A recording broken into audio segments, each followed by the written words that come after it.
Kabar Irjen Fadil Imron ditahan gegara bantu Ferdy Sambo, 5 perwira Polda Metro Jaya bernasib sama. Dalam institusi Polri, adakah subgrup di dalam Polri? Adakah klik di dalam Polri? Adakah geng di dalam Polri yang berusaha untuk menyimpangkan ke sana dan membelokkan ke sini agar pengungkapan kasus ini tidak tuntas, tidak objektif, dan tidak transparan? Mulai dari CCTV yang tersambar petir lah, CCTV yang hilang lah, kemudian kata Mas Kiki, handphone diganti lah, baju yang hilang lah, dan seterusnya dan seterusnya. Itu sekali lagi merupakan indikasi bahwa tampaknya Kode Senyap pernah mencoba untuk bermain-main dalam kasus ini. Sebelum ditetapkan sebagai tersangka, tim gabungan Itsus juga melakukan pengawas pemeriksaan khusus terhadap Ferdy Sambo atas dugaan melakukan pelanggaran prosedur dalam penanganan tindak pidana meninggalnya Brigadir J. Kayak gimana sih pelanggaran prosedur, apaan sih? Iya, pelanggaran prosedur yang dilakukan itu seperti tidak profesional, penanganan TKP, dan mengambil CCTV di sekitar TKP.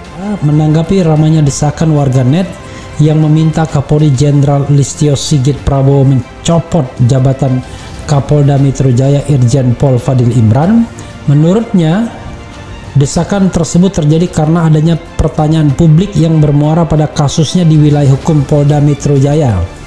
Dia mengatakan terdapat 7 anak buah Fadil Imron yang disebut Irwasum terlibat dalam kasus penembakan Brigadir J ya.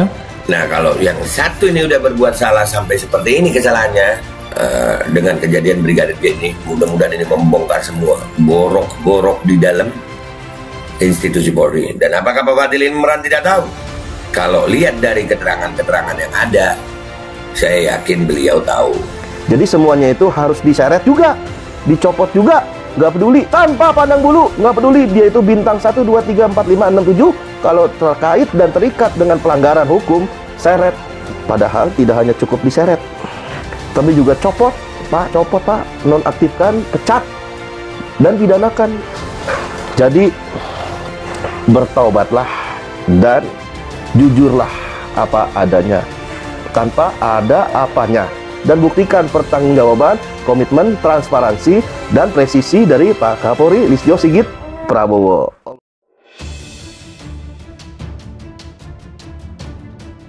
Kapolda Metro Jaya Irjen Fadil Imron peluk Irjen Ferdy Sambo. Beredar kabar, Kapolda Metro Jaya Irjen Fadil Imron ditahan setelah menjalani pemeriksaan soal kasus kematian Brigadir J yang melibatkan Ferdy Sambo. Kapolda Metro Jaya Irjen Fadil Imron kini menjadi sorotan setelah beredarnya foto yang memperlihatkan dirinya berpelukan dengan Irjen Ferdy Sambo.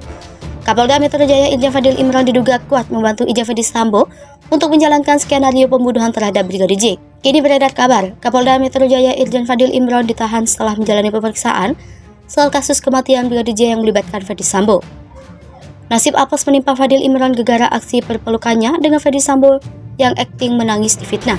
Nama Fadil Imron diduga terlibat dan berperan dalam skenario Irjen Ferdy Sambo melakukan obstruction of justice. Bahkan 5 anggota Polda Metro Jaya sebelumnya sudah ditahan.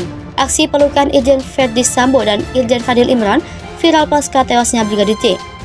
Berdasar informasi, 5 paman bawahan Irjen Fadil Imron ditahan mereka. 1. Wakil Direktur Reserse Kriminal Umum Polda Metro Jaya AKBP Jerry Siagian. 2. Kasubdit Respap Ditreskrimum Polda Metro Jaya AKBP Handik Zusen. 3. Kasubdit Komnek Ditreskrimum Polda Metro Jaya AKBP Raindra Ramadansyah.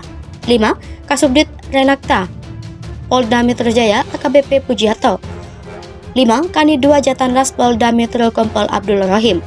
Yang disorot lainnya Kapolres Jakarta Selatan Kombes Budi Herdi Susianto. Dia memberikan keterangan bohong atas tragedi skenario tembak-menembak dipicu pelecehan seksual. Kini nama Kapolda Metro Jaya Irjen Fadil Imron diduga kuat ikut terlibat dengan skenario pembunuhan Nofriansah Yosua Huta Barat alias Brigadir J. Lulusan Akpol 1995 itu dikabarkan tengah diperiksa Inspektorat Khusus.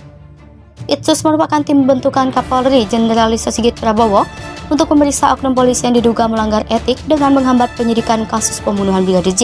Kini sudah ada 63 polisi yang diperiksa Itsus dan 35 diantaranya dinyatakan melanggar kode etik karena merusak tempat kejadian perkara dan barang bukti. Sementara, beberapa pekan sebelumnya pengamat hukum sudah menyebut nama Irjen Fadil Imron sebagai salah satu orang yang harus bertanggung jawab atas perusakan TKP pembunuhan Brigadir J. Komnas HAM menguraikan menit-menit jelang insiden penembakan yang terjadi di rumah dinas Ferdy Sambo pada 8 Juli 2022 lalu yang terekam CCTV. Seperti diketahui, TKP pembunuhan Brigadir J berada di wilayah hukum Polda Metro Jaya, tepatnya di rumah dinas ex-Kadif Propam Irjen Verdi Sambo di Kompleks Polri, Duren 3 Pancoran, Jakarta Selatan, Jumat 8 Juli 2022. Kadif Humas Mabes Polri Irjen Dede Prasetyo enggan menjawab kabar pemeriksaan Kapolda Metro Jaya. Menurutnya, tim sedang fokus melengkapi berkas perkara kematian Brigadir J agar segera dikirim kejaksaan. Sementara, kabar terbaru, tim Inspektorat Khusus Polri telah memeriksa 63 polisi. Sebanyak 35 diantaranya dinyatakan melanggar kode etik dengan merusak TKP dan barang bukti serta menghambat proses penyidikan. Dede juga mengatakan beberapa personil yang diduga menjadi pelanggar terkait kasus ini berada di tempat yang berbeda-beda. Selanjutnya, katanya, personil yang diduga menjadi pelanggar ini akan diperiksa apakah melakukan pelanggaran kode etik atau adanya obstruction of justice. Sementara, secara pidana sudah ada 4 tersangka kasus pembunuhan Brigadir J. Pertama adalah Richard Eliezer Pudiang Lumiu atau Baradae. Ia dijerat pasal 338, Junto 55, dan 56 KUHP tentang pembunuhan. Sementara, 3 lainnya adalah Brigjen Riki Rizal, Kuat Maruf, dan Verdi Sambo sendiri. Ketiganya dijerat pasal 340 subsidiar 338, Junto 55, dan 56 KUHP tentang pembunuhan berencana. Pakar hukum bicara, pengamat hukum yang juga Direktur Eksekutif Amnesty International Indonesia, Usman Hamid, pernah berbicara bahwa awal mula runyamnya kasus Brigadir J adalah sejak ditangani Polres Metro Jakarta Selatan. Kala itu, Usman Hamid berbicara di Kompas TV usai penetapan Baradae sebagai tersangka, Rabu 3 Agustus 2022. Direktur Eksekutif Amnesty International Perwakilan Indonesia, Usman Hamid dalam diskusi di Jakarta, Minggu, 14 Mei 2017. Menurut Usman Hamid, Fadil Imran mengetahui kasus pembunuhan Brigadir J berdasarkan laporan Kapolres Metro Jakarta Selatan Kombes Pol Budi Herdi Susianto. Lantas apa yang diperintahkan Fadil Imran lah yang harus diketahui publik. Nah, disitulah permulaan bagaimana kepolisian secara ceroboh menceritakan peristiwa-peristiwa yang terjadi pada hari H sebagai peristiwa pelecehan seksual yang mengakibatkan Baradae terpaksa menembak Brigadir J. Dalam satu penjelasan yang diikuti sedikit bukti, bahkan nyaris tidak ada bukti, kata dia. Kini sudah ada 63 polisi yang diperiksa Itsus dan 35 diantaranya dinyatakan melanggar kode etik karena merusak tempat kejadian perkara dan barang bukti. Sementara, beberapa pekan sebelumnya pengamat hukum sudah menyebut nama Irjen Fadil Imran sebagai salah satu orang yang harus bertanggung jawab atas perusakan TKP pembunuhan Brigadir J. Komnas HAM menguraikan menit-menit jelang insiden penembakan yang terjadi di rumah dinas Verdi Sambo pada 8 Juli 2022 lalu yang terekam CCTV.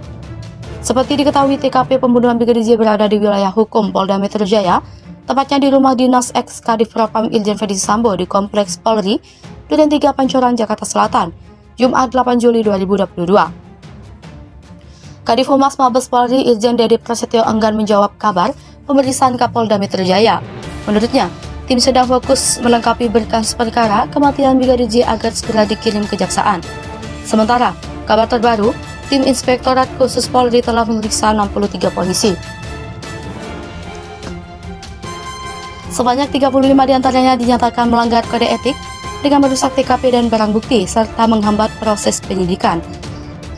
Dede juga mengatakan beberapa personil yang diduga menjadi pelanggar terkait kasus ini berada di tempat yang berbeda-beda. Selanjutnya, katanya, personil yang diduga menjadi pelanggar ini akan diperiksa apakah melakukan pelanggaran kode etik atau adanya obstruction of justice. Sementara, secara pidana sudah ada 4 tersangka kasus pembunuhan Brigadir J. Pertama adalah Richard Eliezer Pudiang Lumiu atau Baradae. Ia dijerat pasal 338, Junto 55, dan 56 KUHP tentang pembunuhan. Sementara, 3 lainnya adalah Brigjen Riki Rizal, Kuat Maruf, dan Verdi Sambo sendiri. Ketiganya dijerat pasal 340 subsidiar 338, Junto 55, dan 56 KUHP tentang pembunuhan berencana. Pakar hukum bicara, pengamat hukum yang juga Direktur Eksekutif Amnesty International Indonesia, Usman Hamid, pernah berbicara bahwa awal mula runyamnya kasus Brigadir J adalah sejak ditangani Polres Metro Jakarta Selatan. Kala itu, Usman Hamid berbicara di Kompas TV usai penetapan Baradae sebagai tersangka, Rabu 3 Agustus 2022. Direktur Eksekutif Amnesty International Perwakilan Indonesia, Usman Hamid dalam diskusi di Jakarta, Minggu, 14 Mei 2017. Menurut Usman Hamid, Fadil Imran